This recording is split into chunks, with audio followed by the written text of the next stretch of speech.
Ever since the inception of powered flight, mankind has been able to traverse the globe with increasing speed and ease. But when catastrophe strikes in the air, the outcome can be devastating. I see the plane! The engine fall down! Many of the dead still lie indiscriminately along the runway, are so badly burned as to defy identification. It's a horrible, horrible accident. Whether it is human error or mechanical failure that downs an aircraft, there are multiple steps along the way where tragedy could have been avoided. It's never one thing. It is a cascading series of links that lead to this mishap. Sifting through the wreckage of some of history's worst disasters, we can learn the lessons that make air travel the safest form of transport today.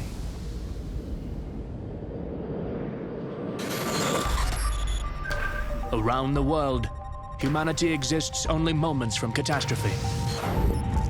Disaster bubbles below the surface of the earth, strikes from the heavens, or engulfs us from the sea. But we are not merely at the mercy of our planet. In our pursuit of industry, global connectivity, and reach for the stars, lives have been lost.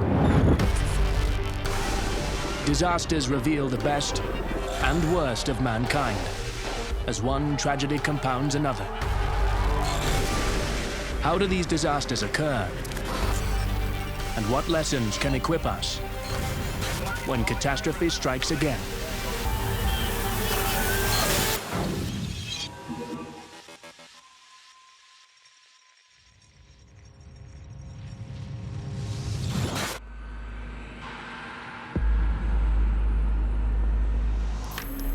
Every day, more than 100,000 commercial flights travel to their global destinations without incident. Subject to extensive checks and guided by a sophisticated set of protocols, GPS, radar, and onboard computers, flying is the safest it has ever been. Unsafe is a relative term. There is nothing in aviation that is inherently safe except for staying in bed. So you're always flying around 5 or 10 miles above the earth at minus 33 degrees Celsius and flying at 500 miles an hour. So you're always balancing and mitigating risks.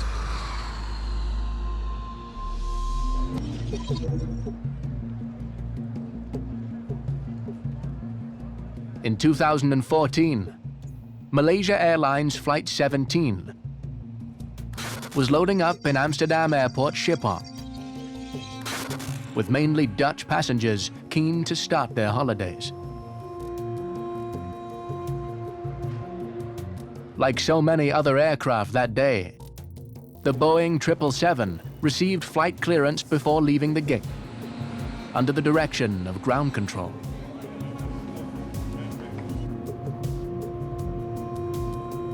Once ready for departure, final takeoff clearance would have come from the air traffic control tower before MH17 took to the skies.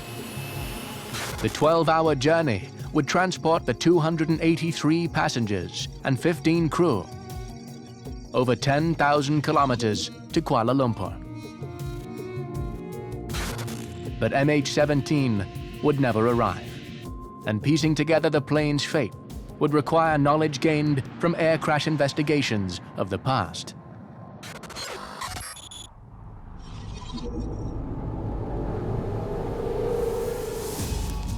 The world's deadliest flight disaster occurred in the Spanish Canary Islands 40 years ago. Before 2 Boeing 747 jumbos had even left the tarmac. Many of the dead still lie indiscriminately along the runway, are so badly burned as to defy identification. The Tenerife accident is the worst accident in aviation history, with over 500 people dying. As is almost always the case in fatal air accidents, not one, But a series of things went wrong. Are you declaring an emergency, sir? Watch all episodes of Ice Pilots. Watch on mobile devices or the big screen. All for free. No subscription required. Download Veely now. The year was 1977. And in the last few years, large-scale commercial aviation had truly taken off. This is the age of the jumbo jet. So we have airplanes that are bigger than ever before, flying farther than ever before, with more passengers than ever before. Not all airports were equipped to cope with the changing demands. The main airport in the Canary Islands is Las Palmas. A bomb had gone off in the Las Palmas terminals. So all those airplanes, they were diverted to a secondary airport on Tenerife. Tenerife was not an airport which was designed for that heavy traffic. It is a single runway and a single taxiway. Well, where do you put big airplanes? You can't put them on the runway because then nobody will take off or land. So you put them on the taxiway. That means that when you land, use the runway as a landing area and a taxiing area. So that's the situation that we had. More than 2,000 feet above sea level, Tenerife's airport was subject to sporadic whiteouts.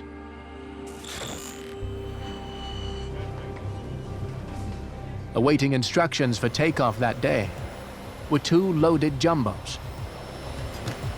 Pan Am Flight 1736 and the Dutch KLM Flight 4805. KLM received instructions to taxi down the main runway, and Pan Am to follow. Pan Am were then advised to take the third exit. The crew of the Pan Am flight missed the taxiway. Now, with the fog, they couldn't see each other. The air traffic controller couldn't see either aircraft either. So they're all working on radio procedures. KLM turned 180 degrees and readied for takeoff.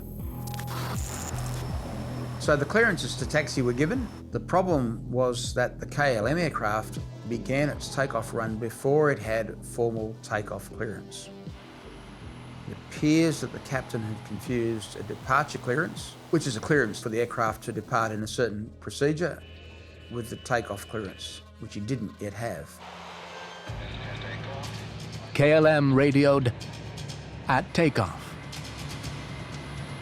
The controller responded, "Okay, stand by for takeoff. I will call you." But in a tragic moment of radio interference, a loud squeal covered most of the sentence. Pan Am had stepped on the transmission. The problem with transmission reception is you can't both transmit and receive at the same time. Pan Am's communications had blocked KLM's, and KLM's captain only heard, "Okay." Rather than listening to that and saying, well, maybe there is some uncertainty, let's double check, he was all, kick the tyres, light the fires, let's get off and get in the air. KLM captain tried to lift the KLM aircraft off the ground to go over the other aircraft, but it wasn't able to do so. So it hit the other aircraft, smack centre in the fuselage. The entire first-class cabin behind the cockpit was torn out of the Pan Am craft, which immediately caught fire. KLM plunged back into the tarmac, erupted in flames, and disintegrated, killing all on board. This collision remains a gruesome, horrendous tragedy.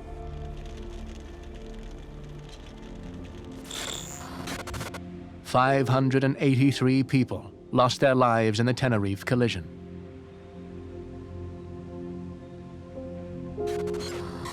In the investigation that followed, the cause of the accident was put down to several factors. It was the combination of many factors, organizational factors in KLM, airport geometry, congestion of the airport, and the air traffic controller being basically unprepared for that volume of traffic. Ambiguous radio transmissions from both aircraft crew and traffic controllers was compounded by the poor visibility and lack of proper procedural checks. As an ex-air traffic controller, it sounded like he cleared him to take off. Every pilot learned a lesson on that day about foggy days means double check again. Make sure that you know where all the other aircraft are.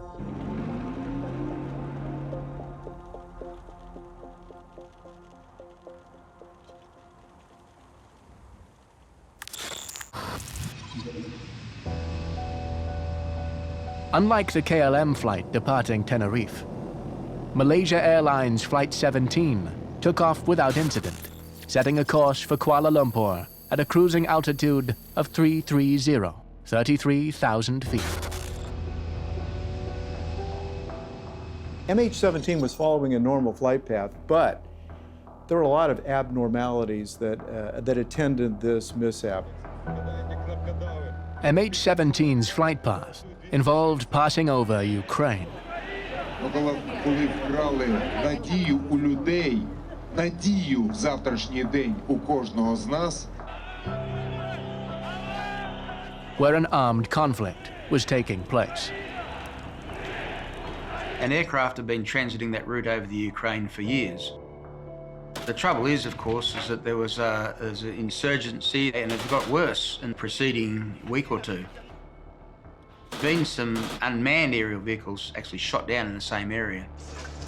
Я дошла только до второго дома и сразу услышала этот звук сумасшедший.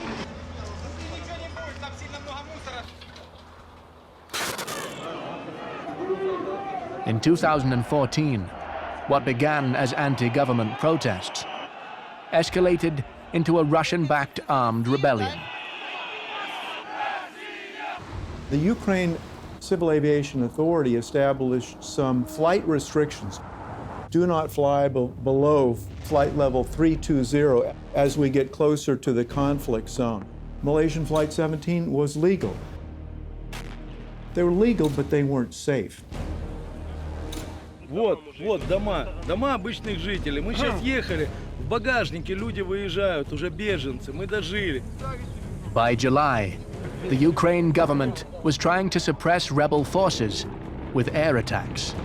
There's a war on the ground. That is an unusual situation. Most surface or shoulder launch missiles can operate to about 20,000 feet. You know, what else is down there? You don't know. Many other companies had taken explicit action to reroute the aircraft.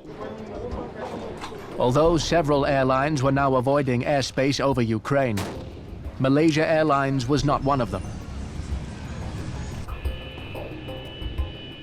When MH17 reached the city of Dnipropetrovsk, air traffic control requested MH17 climb to 35,000 feet to avoid a potential separation conflict with a Singapore Airlines flight.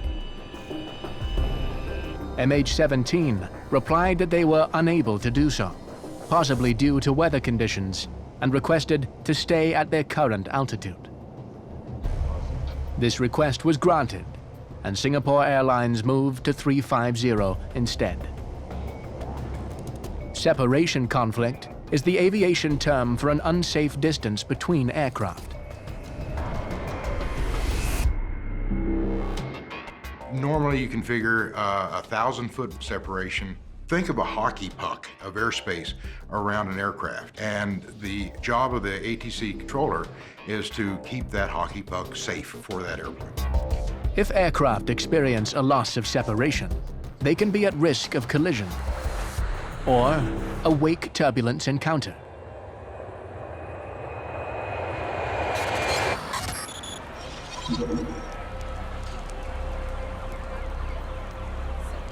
It was wake turbulence that led to horrific scenes in Queens, New York, just 2 months after 9/11. The accident occurred in clear skies, so anybody watching from the ground can see the entire incident. Hundreds of residents in Belle Harbor watched in horror as a passenger jet broke apart in midair and plunged into their neighborhood.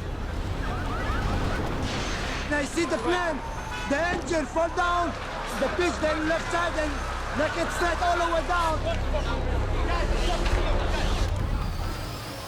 Burning engines and debris showered a 5-block radius, killing 5 on the ground and all 260 people on board.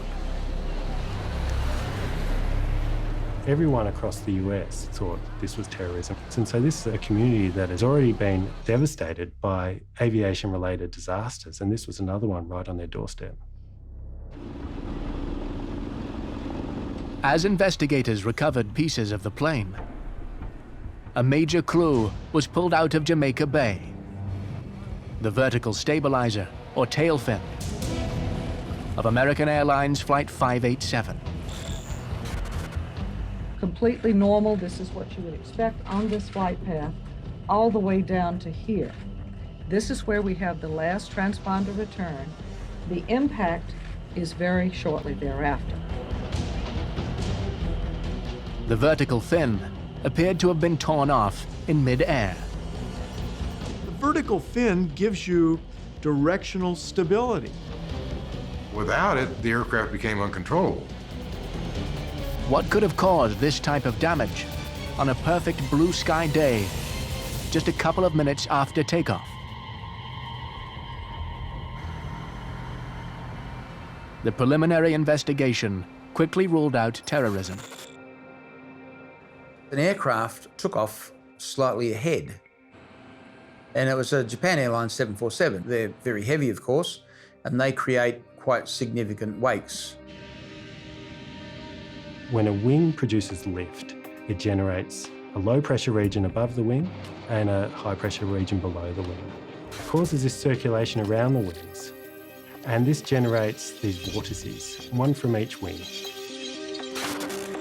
Air safety regulations require planes to be separated by at least 4 miles on takeoff to avoid wake turbulence, a rule that was followed in this case. American Airlines aircraft was informed, caution, wake turbulence. Shortly after the plane took off, the pilot encountered what he believed to be the cautioned turbulence. The first officer stomped on the rudder pedals rather heavily with full rudder deflection left and right in order to correct the wake turbulence, which got the vertical fin going back and forth at a rate that exceeded the design load. The fin broke off, which the rest of the accident just followed on after that. Aircraft just crashed to the south of the field. It's a huge fire, tremendous amount of black smoke.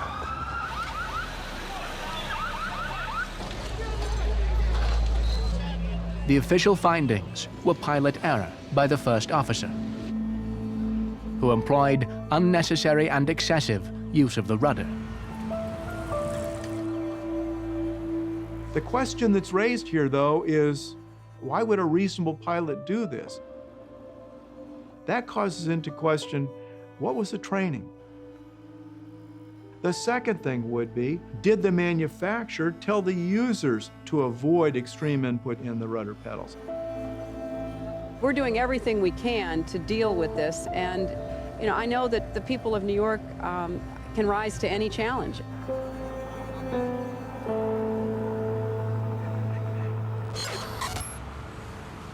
In addition to pilot error, the National Transportation Safety Board found that training by the airline and poor rudder design were major contributing factors.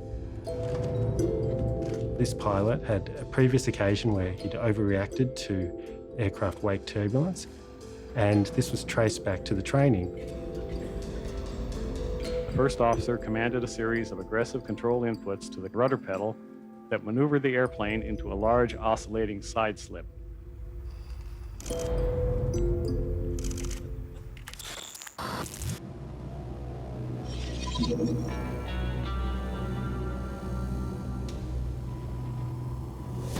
As MH17 tracked over eastern Ukraine, it was not just other aircraft that posed a potential threat. Approaching the Ukraine-Russia border, radio contact went dead.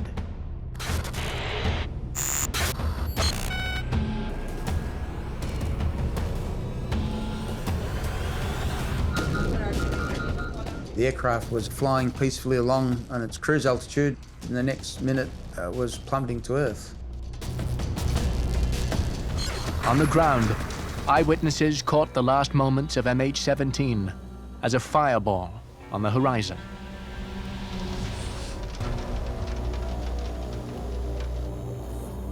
Но я видела, как она летела сверху. Вот так, летела, летела, летела, крутилась, крутилась, аж шлакоблочила. Что шлакоблочила, даже упал. Across a wide expanse of villages, paddocks, and farmlands, aircraft pieces and bodies rained down. They fell in fields, through roofs, into gardens. It was spread over 50 kilometers, and that's not just wreckage, but the unfortunate victims as well.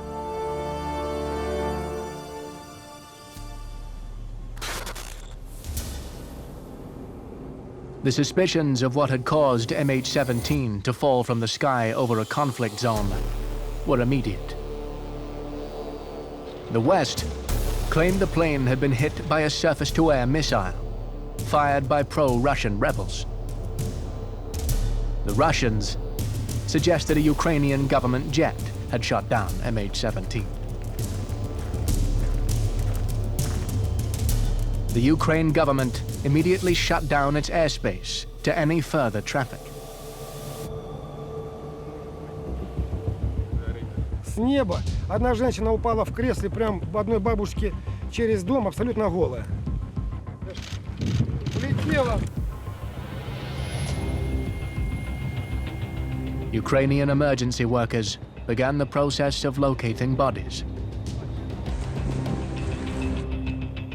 Initially, Ukrainian authorities, for doing the investigation, they realized they could not do it in an unbiased manner. So they called in the Dutch authorities to do the investigation. The kind of approach to all of this work is to do things as quickly as possible. Time is of the essence too. There were reports of pro-Russian separatists tampering with the wreckage and blocking access to the site, delaying the investigation. There were times when the accident investigation team would advance to near the accident site, and there would be too much shooting, or mortars would come in, and they said, we just got to get out of here.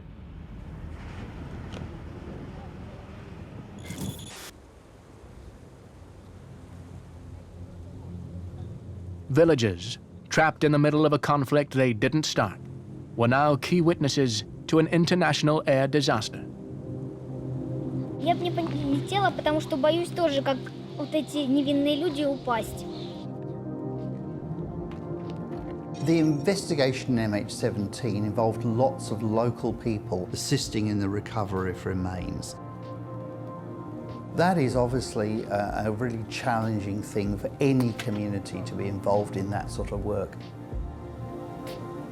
People who don't see deceased people, don't see body parts as part of their ordinary daily life, often find it very, very hard, either at the time or sometimes months and years later.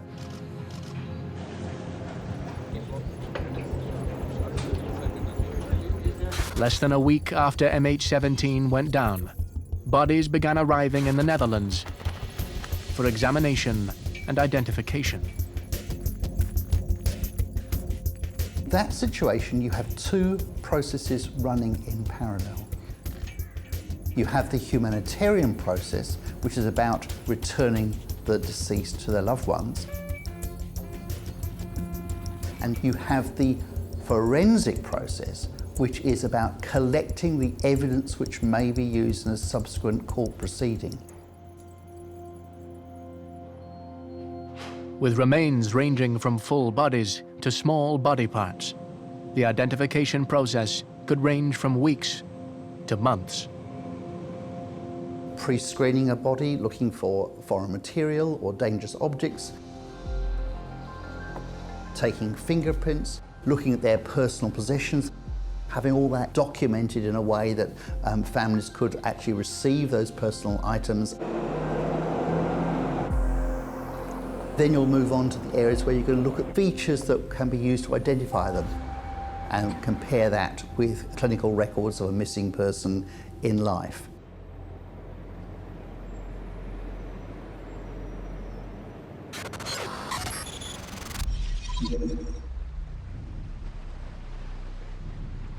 As hard as it may be to comprehend a commercial airliner full of passengers being mistakenly shot down, it's happened before, by a US naval ship. The year was 1988, towards the end of the Iran-Iraq War.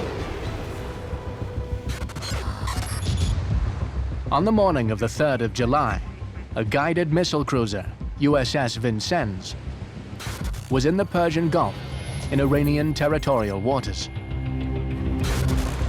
It was engaging small gunboats.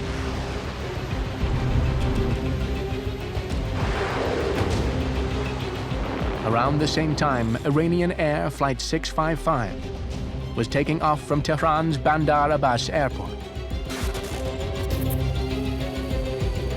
heading for Dubai. It was a routine, scheduled international flight.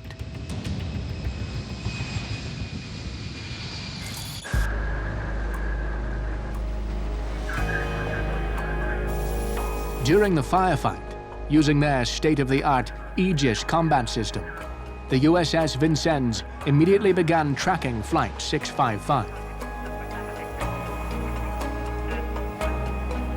They claimed it was sending out squawks on a military frequency from its transponder.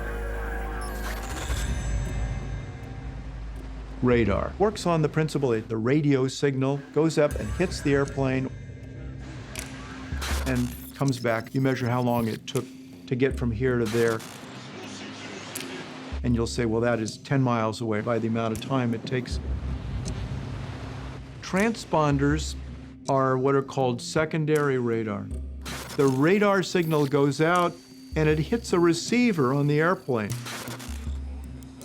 And that receiver squirts back 4-digit code that says, I am 1234.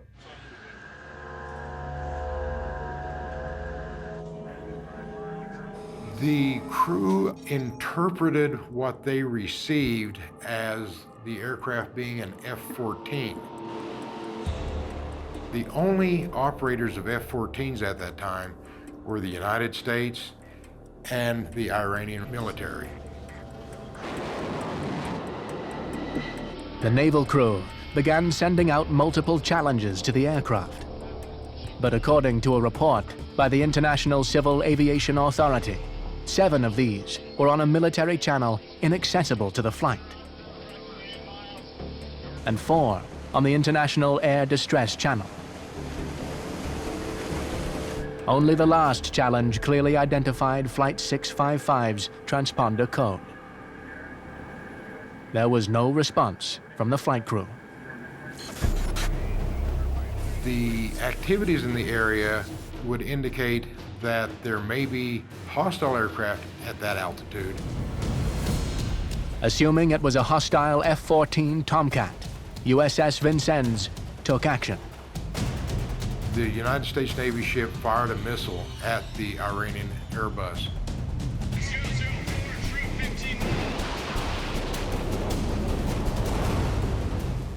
Destroying the aircraft and everybody on board.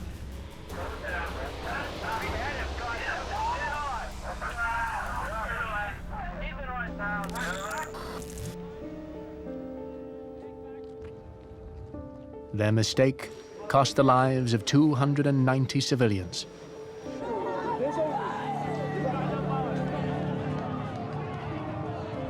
It was an environment outside of the norm of civil aviation. In a war zone, civil aviation is greatly compromised. Civil aviation should not go on in the same way as it normally does in peacetime.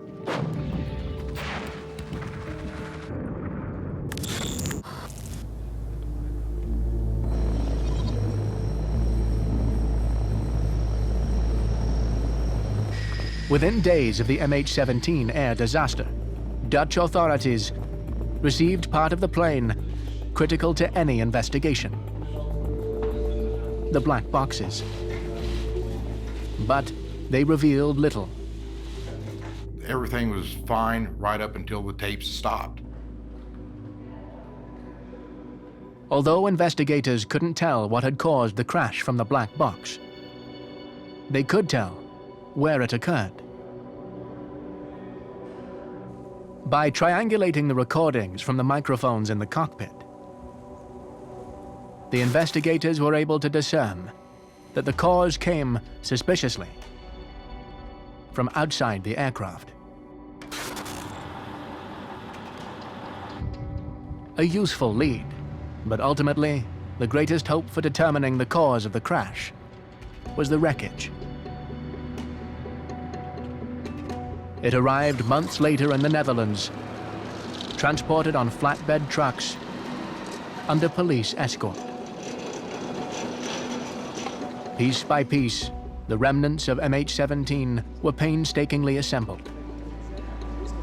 In most cases, they will start laying them out horizontally on the hangar floor, then build a jig to start mounting all these pieces onto in order to get the aircraft back to the original condition as possible.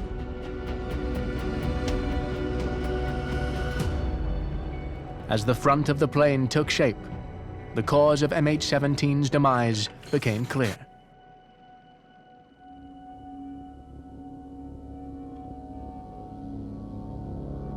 There are certain types of damage that are attendant to an explosion.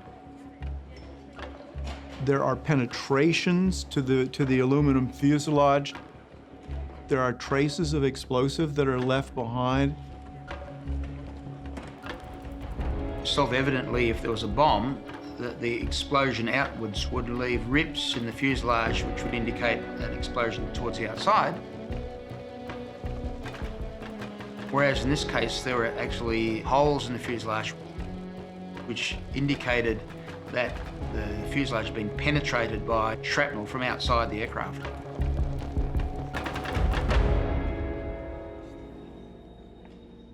They started doing experimentation with what size warhead it would take to be able to cause that amount of damage,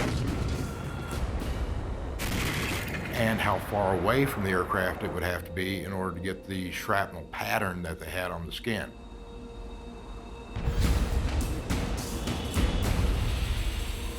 The Dutch Safety Board reached their conclusion in October 2015. MH17 was shot down by a Russian-made Buk 9M38 surface-to-air missile. Fired from territory held by pro-Russian separatists. Buk surface-to-air missiles can travel at 3 times the speed of sound, to a range of 80,000 feet.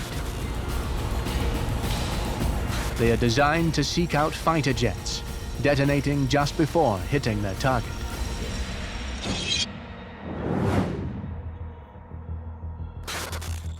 Ze van begin af aan al weten wat er gebeurd is. Beetje angstig. Ik denk dat politiek te gevoelig ligt. In the case of MH17, confirming the information garnered by triangulating the black box recordings, it exploded to the left and above the cockpit. The force of the blast caused explosive decompression, resulting in both the cockpit and the tail separating from the fuselage. unconsciousness would have been within a few seconds. They would have been surprised, and then they'd have been asleep.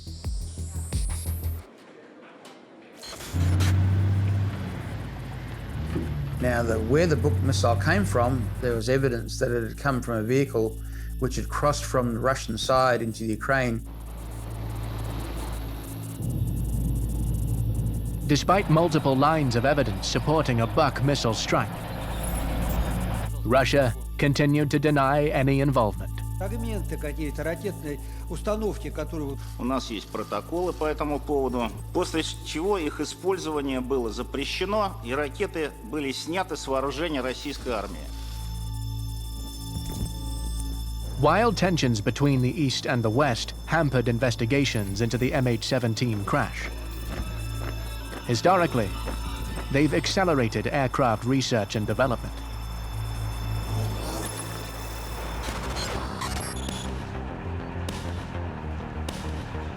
In 1960, the KGB caught wind of a combined French and British program to design a supersonic commercial aircraft called Concorde. The Concorde could fly at Mach 2, so it could fly more than twice as fast as a normal airline. And it could fly way higher, above 50,000 feet.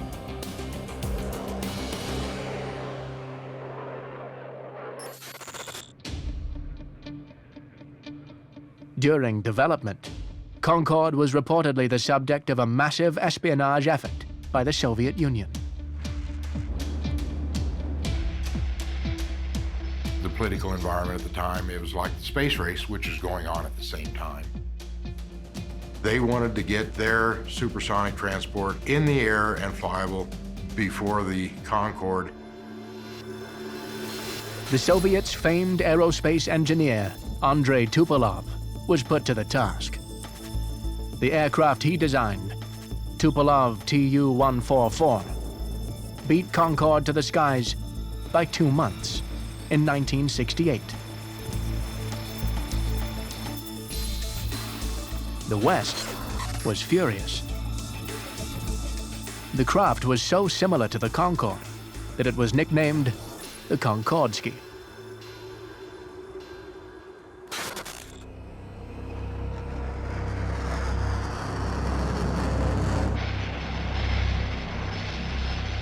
Dart-like in their appearance, with distinctive delta-shaped wings, the two aircraft were hard to tell apart.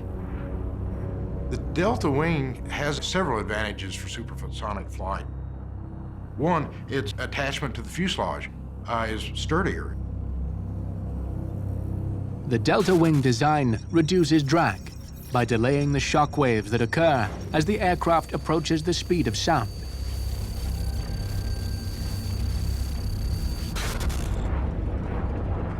Designers of supersonic aircraft found that the delta wing increased stability at high speeds.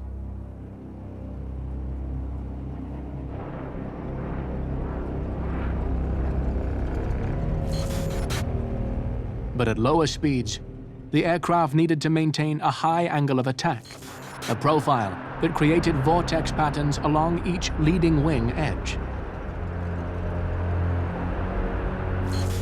The vortices that were generated by the wings created a much higher low-pressure area over the wing, which enhanced the lift.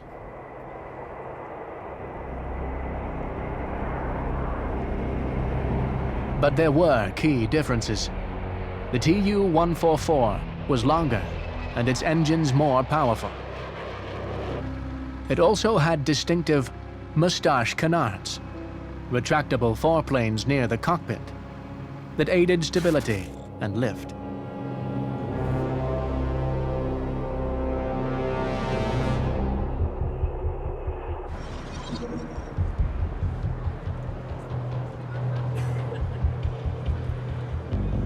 It was this design feature that indirectly became the focus of a horrific air accident before either aircraft entered commercial service.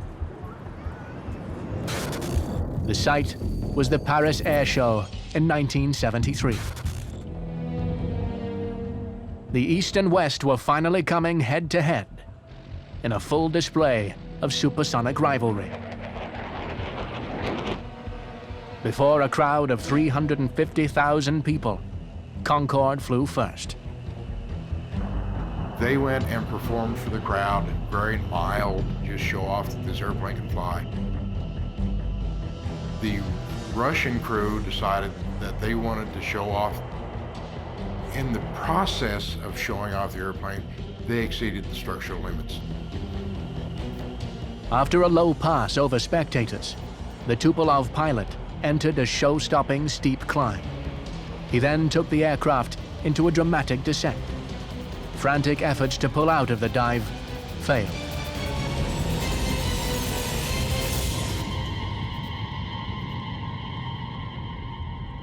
It broke apart in air and came apart right over the town. The entire crew were killed, along with 8 people on the ground. More than 60 people were severely injured.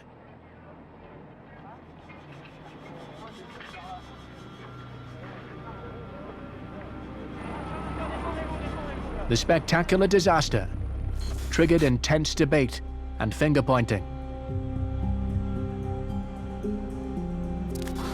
The Soviets blamed the aircraft's severe maneuver on a French fighter jet, which was in flight at the same time. The West counter-accused the Soviets of espionage, blaming Tupolev's structural flaws on stolen, false Concorde plans. Whatever triggered the disastrous mid-air disintegration, the tragedy sent the development of the Tupolev into a downward spiral.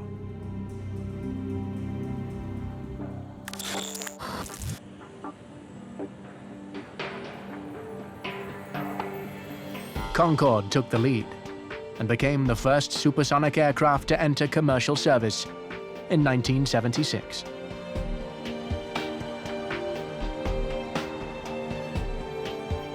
Concorde was in a class of its own. Faster than a speeding bullet, it could rocket passengers from New York to London in just over 3 hours. With tickets only the rich could afford, Concorde quickly became a symbol of wealth and prestige.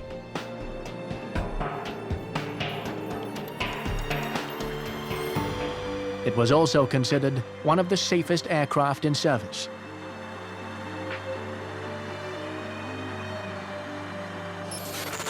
Until a catastrophic crash more than 2 decades later. A smoking wreck of ash and debris was all that remained of a hotel in Gonesse, France, after being hit by a Concorde on the 25th of July, 2000.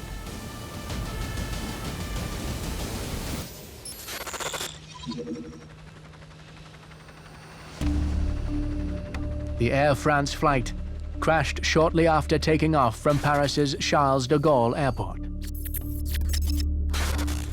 4 staff in the hotel were killed, along with 100 passengers and 9 crew.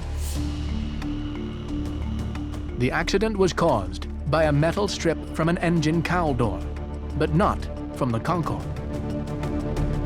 The piece had come loose from another plane, which had taken off 5 minutes prior.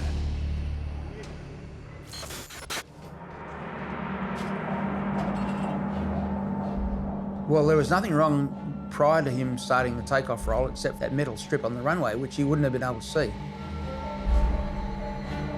The part had been replaced in Houston during a check earlier that month. But every part on an airplane is made to a specific design, and if it is not done, then that becomes an unapproved part.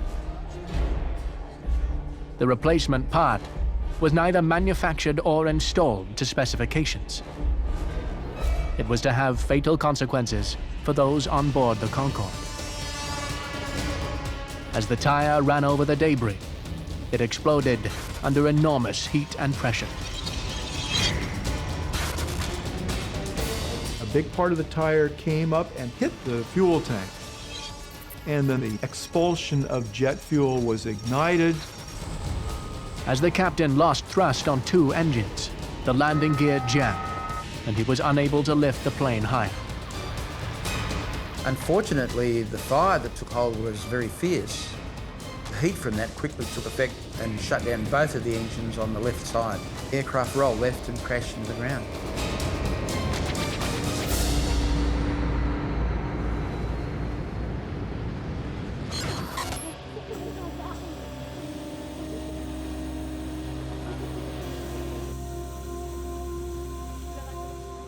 So it shows how dependent the end product of safe aviation is upon what might appear to be the smallest little part.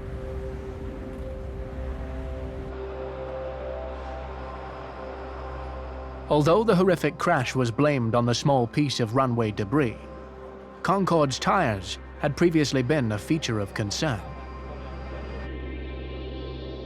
The tires are subject to extreme heat and weight.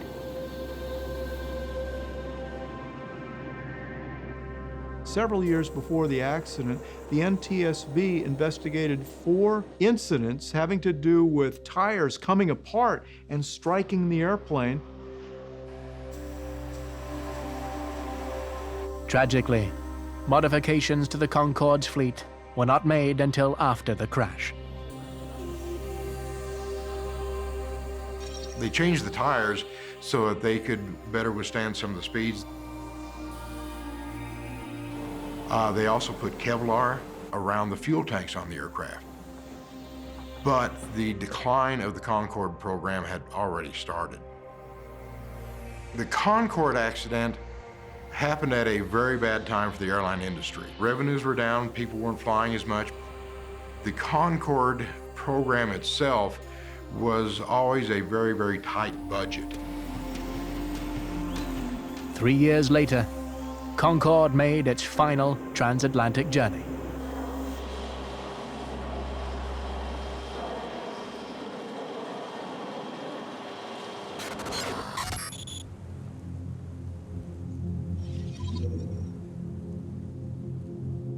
The final journey of MH17 forced airline operators to reassess the balance between hazard avoidance and the cost efficiency of direct routes.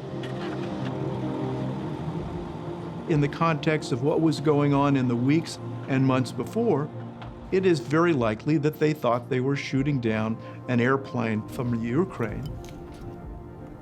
She was for peace, she is for peace, and she will be forever for peace. The question is, how can we improve this system to make it safer? Because that's the end goal of any aircraft accident investigation.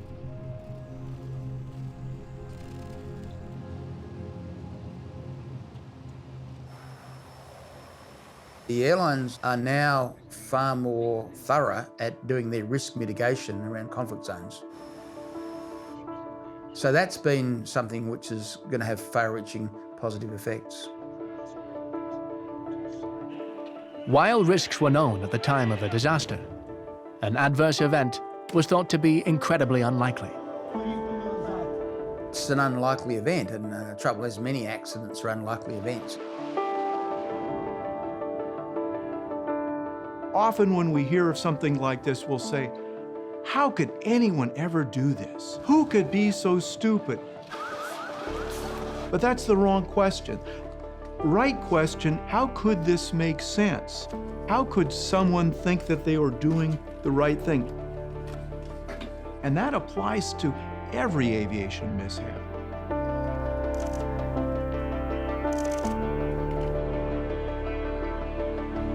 The legacy of the 298 people who lost their lives on board MH17 is a greater understanding that the unthinkable can happen. But it is time for action because it's just terrible. And must be avoided at all costs.